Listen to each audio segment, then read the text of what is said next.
Hi guys. So I chose to do my research on feminist theory, and I chose this for a lot of reasons. But one of the main ones was that I really liked how much feminist theory highlighted diversity and highlighted the importance of including racial differences and strength and all of the differences that make us so unique. Because when I sit in our classroom, there's not a single two of us who have the same exact backgrounds. We're not all from the same cultures. We don't all have the same origin stories, and no two of us are going to have the same exact way that we do therapy in the future. And that's what's going to make all of us so unique. When I look at my family, there's a lot of diversity that I see reflected back on me too, which is a big reason why I chose this theory. Because my family is a foster family, and all of my siblings and I were adopted at different ages, through different years, from different agencies, and we all come from different places and have very different backgrounds. And that diversity and those differences are what make my family so special, and I love that. I love that about us. But there's a lot of struggle that comes with these differences, and feminist theory really highlights that. So the best way that I could think to teach you guys about feminist theory and what I learned was through some personal examples and how feminist theory could have really helped my siblings through some difficult times in their life. So I wanted to first talk about my little brother Simon. This is him. He's 16 now, which makes me feel really old.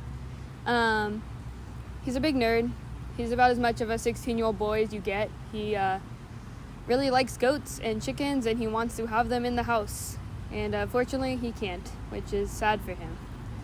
But when I met Simon, he was a very different kid than this kid who is happy and wishes that he could have goats and chickens in the house. That was not one of his worries. His worries when he was 8 were, where was he going to sleep at night?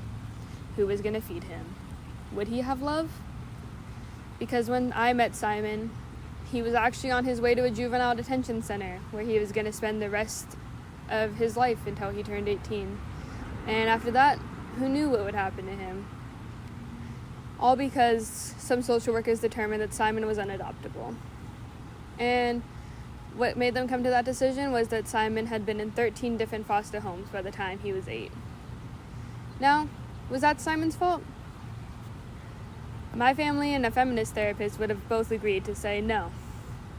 What had happened there was that the system had failed Simon.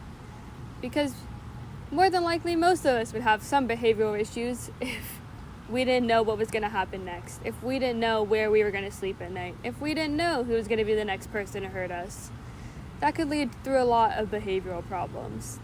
And that was all Simon was doing. He was reacting to a situation he was in. Simon was not the problem. The problem was the system that had failed Simon. So, my brother had never been told those words, that he was not the problem. And that is what a feminist therapist would have told him. And that would have really helped him. Simon started to do better. And then as soon as Simon turned 12, he dropped his next bombshell on us. Because that is the year that Simon came out as trans. Which wasn't something that our family exactly knew what to do about. Because before Simon came out, it wasn't something that we had ever done research on or known about. And the first thing that we thought to do was to ask his therapist, what should we do? And she told us to ignore it and pretend it wasn't happening. And that wound up with Simon lashing out more and getting more angry and acting out more in school. And that wasn't the right answer. And I believe through my research what a feminist therapist would have said is to do our research, and she would have sat, or they would have sat with Simon and talked about gender and went through with him and found out way sooner than we did that trans and he, him, and Simon were the right names for Simon. And it would have saved us a lot of headache, because coming out as trans saved my brother's life. And I'm so thankful that my brother is here and that I get to have him, because I don't know what I would do without him. Another one of my siblings that I really want to talk about is my sister Jude. She is, and she would hate this compliment, by far one of the strongest people that I know. Jude actually wound up aging out of the foster care system, which is a really hard thing to do. But before she aged out, she spent 3 years in a home where she couldn't communicate with them. Because what happened was, a social worker who didn't meet Jude before placing her looked only at her birth last name, which was Menares, a Hispanic last name. So the social worker made the assumption that based on the Hispanic last name, Jude would speak Spanish. And so what they did is they placed Jude in a Spanish-speaking only home where she stayed for 3 years and was unable to change that because there was no other availability. So for 3 years, almost all of high school, she would come home every day to a house where she couldn't talk to her own family. That is really hard. Could you imagine? So, what a feminist theory would say is that the whole system is flawed. Because why was that racially motivated? There's no reason for the system to be that racially motivated, that based on a last name, someone is placed in a home. So what a feminist theory would do, or aim to do, is advocate for Jude and children like Jude, who get placed in these situations that don't benefit them, that don't benefit most children. Because in reality, that didn't really benefit much of anyone. Did it? No. It made it worse. And a feminist aspect would be to change that from the top down, if possible. It would be about dismantling as much as possible. My personal favorite aspect of feminist theory is that it is a strength-based approach, which means that it takes the client's strength that they already have and uses it to their advantage. So, in Simon's case, one of his biggest strengths is that he really advocates for himself. Simon is not afraid to back down from a challenge. In fact, I won't be surprised if we get those goats and chickens that he wants so badly in our house by the end of the year, because that is really just the kid that he is. Because what a feminist therapist would do for Simon is they would take that skill that Simon had all the way back when he was 8, and he was already advocating for himself in the way that he knew how at 8 years old, which was by acting out. And they would take that and they would teach him, maybe doing it this way isn't working for you, but you could do it this way. And they would teach him a better way to advocate for himself.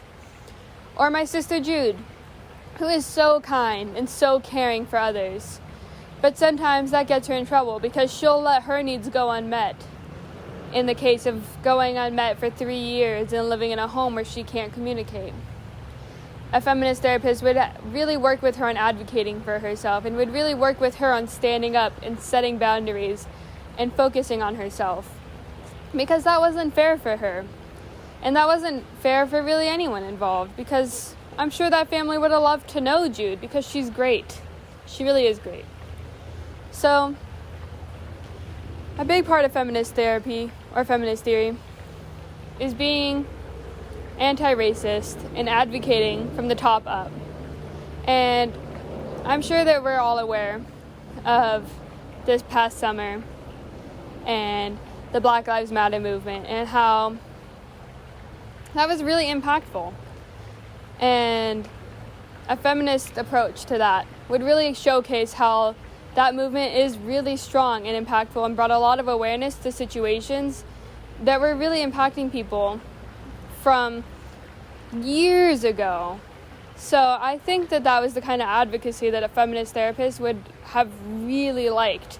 These papers that I have been researching on from 2015 and 2016 were basically begging for that kind of advocacy.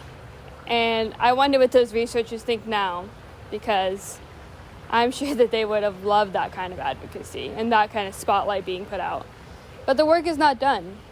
The work of advocacy and the work of helping people realize their strength and the work of pointing out that there are people in the world, there are Simons in the world, there are Judes in the world who need help, who need people to realize you are more than just a foster child on their way to spend the rest of your childhood in juvenile detention center. People are more than the limits that they are put on. So, feminist theory really stood out to me. And I hope that it stands out to you now. If you want to know more, or you have any questions, or you want to see more embarrassing pictures of my siblings, please let me know. I like talking about them. I have more. I'm the oldest of 7, so please don't hesitate to ask.